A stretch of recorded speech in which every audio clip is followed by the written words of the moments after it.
As the United States stood on the edge of conflict in the spring of 1898, the entire country was ablaze with patriotism.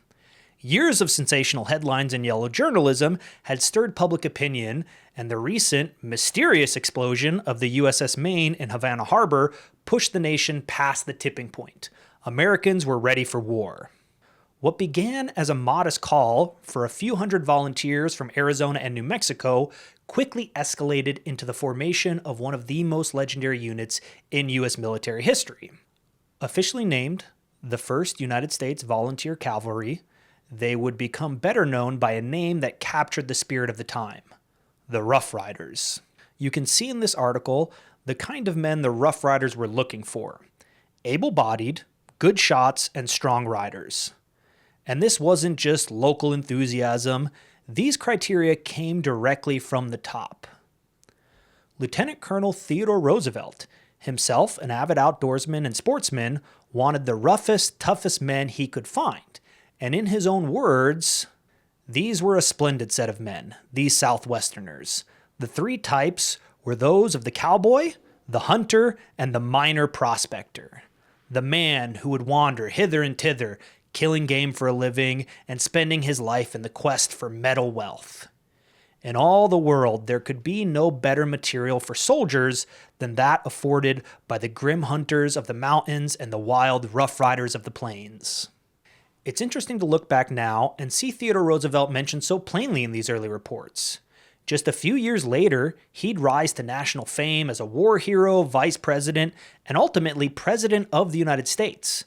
But at the time, he was a relatively unknown 39-year-old reform politician, respected but far from a household name. He was originally offered command of the unit, but turned it down. Recognizing his lack of military experience, he instead accepted the role of second in command. And while Roosevelt would become the most famous Rough Rider, others in the unit were already well known across the frontier.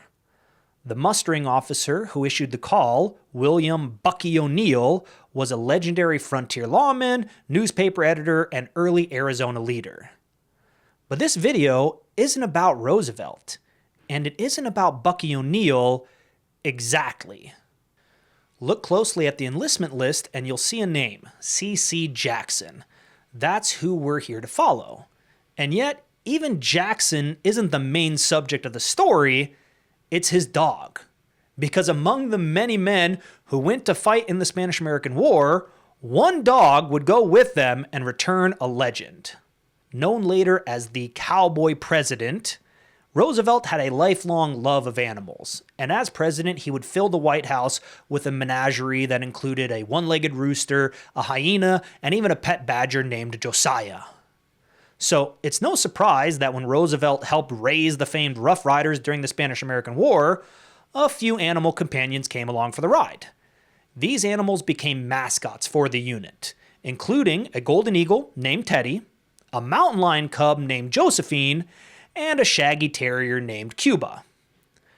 Among the most beloved was their dog Cuba.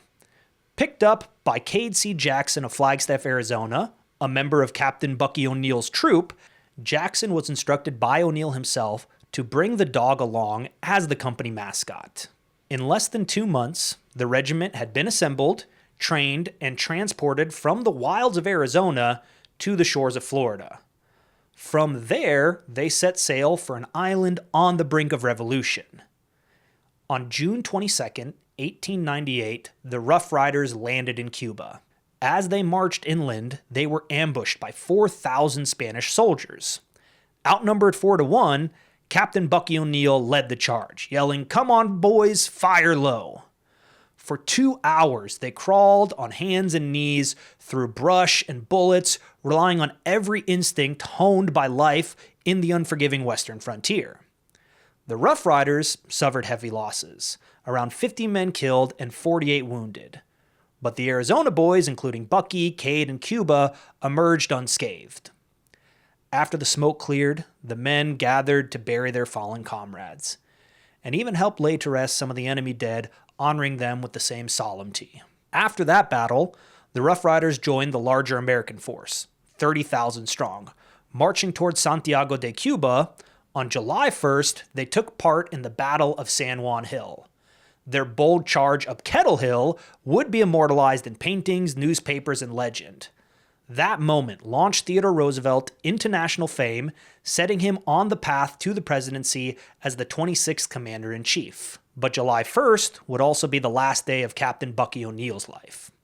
Roosevelt later wrote, "As O'Neill moved to and fro, his men begged him to lie down.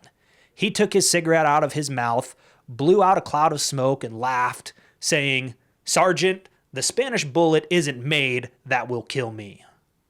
Moments later, a bullet struck him in the mouth and came out the back of his head, so that even before he fell, his wild and gallant soul had gone into the darkness. The Battle of San Juan Hill changed the course of American history in more ways than one. It launched Theodore Roosevelt's career, it cemented the legend of the Rough Riders, and it set the stage for America to build its empire. And through it all, marched their unlikely mascot, a little dog named Cuba. Cuba was a fitting companion, intelligent, loyal, and fiercely independent. Known throughout the regiment, he was often spotted trotting fearlessly along the front lines. Yet, whenever the military band struck up a tune, Cuba would vanish, dashing off on mysterious excursions. Days later, he'd reappear, dust-covered, tail-wagging, triumphant from another solo adventure. But at one point during the campaign, Cuba went missing entirely. The Rough Riders feared he had been killed or lost for good. When no trace of him turned up in Santiago, the men assumed the worst and moved on, sailing back to Montauk Point in New York. But Cuba wasn't finished yet. When the 9th Cavalry, the famed all-black regiment known as Buffalo Soldiers, arrived at Montauk, the little dog made his grand return. With perfect military timing, Cuba marched straight into the Rough Riders' camp, tail high and spirits intact. He had apparently boarded the troop transport with the 9th and found his own way home. Considering Buffalo Soldiers and Rough Riders had fought together many times during the war, it's no surprise they were the ones to help get Cuba back to Cade. The 9th and 10th Cavalry had been instrumental in the Battle of San Juan Hill, leading the initial charge and breaching the Spanish defenses before the Rough Riders. Charging ahead, through the blistering gunfire, their courage and discipline were undeniable. Roosevelt himself later wrote, "No one can tell whether it was the Rough Riders or the men of the 9th who came forward with the greatest courage to offer their lives in the service of their country." Now back in New York, the Rough Riders, the Buffalo Soldiers, and their loyal friend Cuba were reunited at last. Cuba wasn't the only mascot in the unit. Colonel Alexander Brody of Prescott, Arizona, had been gifted a young mountain lion by local resident Bob Breaux before leaving to the war. The lioness was named Josephine, and she quickly became another cherished member of the regiment. Cuba and Josephine were inseparable. They played constantly, and while Josephine would lash out at unfamiliar dogs in camp, often sending them yelping away, she never once hurt Cuba. When the little dog got angry, the lioness would retreat to her cage, showing him the same respect the soldiers gave the dog. Sadly, Josephine's story took a mysterious turn. After the war, she was shipped towards Arizona by train, but was stolen in Chicago before arriving home. Colonel Brody enlisted the Pinkerton detectives to recover her, and the newspapers held out hope for her return. Cuba, however, came back to Arizona a hero. He traveled with Roosevelt's veterans during speaking tours, visiting Prescott and Phoenix when Colonel Brody gave public addresses. His photo appeared in papers across the country, sometimes alongside Josephine's. In a unit known for larger-than-life personalities, a scruffy dog from Flagstaff and a lion from Prescott became symbols of loyalty, wildness, and the frontier spirit, a fitting companion for the men who called themselves Rough Riders. Cade C. Jackson, who had been entrusted with guarding the dog during the war, continued that duty afterwards, bringing Cuba home to Flagstaff, Arizona. But for Cade, the war would not mark the end of hardship.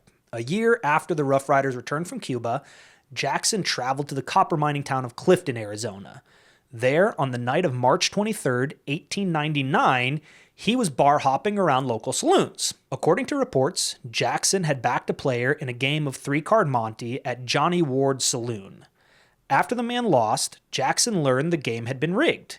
He returned and demanded the money back. Ward repaid it, and Jackson left to drink at the Richelieu Saloon next door. Later that evening, Jackson was recounting the incident at the Richelieu. Across the street, Ward heard the slander and came out to confront him. Witnesses say Ward called Jackson a liar and struck him. Jackson struck back. Ward then stepped back, drew a pistol, and shot Jackson in the side. Unarmed and unprepared, Jackson died 2 hours later. A funeral was held Sunday morning at 11 a.m. His coffin was draped in the American flag, and a long procession of citizens followed to the cemetery. Those who knew him in Flagstaff remembered him as a loyal friend and upright man. He had served with distinction in Roosevelt's Rough Riders during the Cuban campaign, mustered out as a corporal. His untimely death was a source of deep regret for those who knew him, and he was remembered for his courage both on the battlefield and in his daily life. Before Jackson left for Clifton, he entrusted Cuba to the care of a fellow Rough Rider, J.D. Rodabaugh. Rodabaugh continued to tour Cuba around Arizona for photos and mini adventures. After all, it wasn't every day you could meet a cute dog who was a war hero and an old friend of President Theodore Roosevelt. Cuba was later adopted by Rodabaugh's aunt, known only in papers as Mrs. Sam Black. She brought the scruffy hero to her ranch in Arizona's Verde Valley, where he enjoyed a peaceful retirement under the southwestern skies. On June 30th, 1911, the Coconino Sun reported that the old Rough Rider had passed away. Estimated to be between 12 and 16 years old, Cuba had lived a long, adventurous life filled with battles, parades, train rides, admirers, and many friends. His final resting place was under an apple tree near the Verde River. Beloved by soldiers and civilians alike, Cuba stood among Arizona's most legendary animals. Like the Rough Riders he served beside, his memory lives on as a symbol of courage, loyalty, and the untamed spirit of the frontier. I hope you enjoyed this video about Cuba, the Rough Rider. I first learned about Cuba when I was doing my research into Theodore Roosevelt and his connection to the national parks. If you want to learn more about that, I have a video all about Theodore Roosevelt and how the national parks developed, but this was just a little offshoot story of a cute dog from his time in the military. So if you enjoyed the story, I hope you like and subscribe. If you have more information about the Rough Riders, the Spanish-American War, more information about Cuba the dog, or any other cool military dogs, I'd love to hear about them in the comments, and we will see you guys in the next chapter.